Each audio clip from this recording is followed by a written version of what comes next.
Every coastline needs a hero, man. I mean, you as individuals, we are more effective in the place we live than these other places that are far off.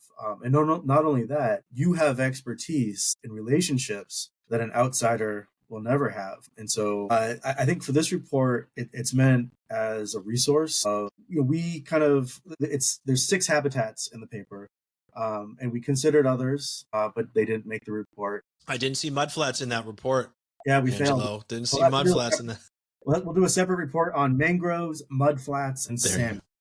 But we landed on these 6 because there's people all around the country who care about kelp.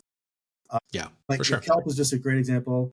Yeah. The largest habitat for kelp is in the United States and Canada. And so if we protect the kelp in Canada and the United States, it is going to be a globally significant action.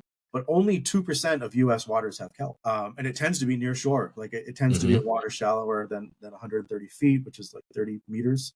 And so it's just if your metric of success is 30 by 30, you don't capture kelp, right? It's just it's not a part of it. So we're trying to change a narrative and just showing that there's all this great work happening all across the country.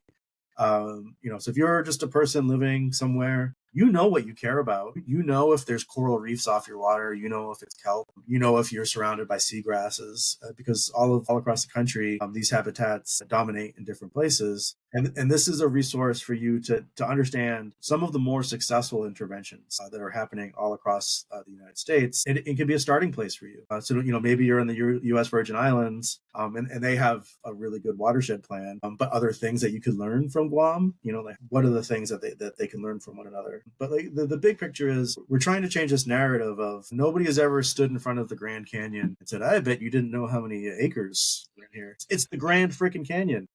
It's grand. That's the area. Grand. It's grand. It creates, I think Ron Swanson said, crying is allowed when looking at the Grand. I didn't get this exactly right.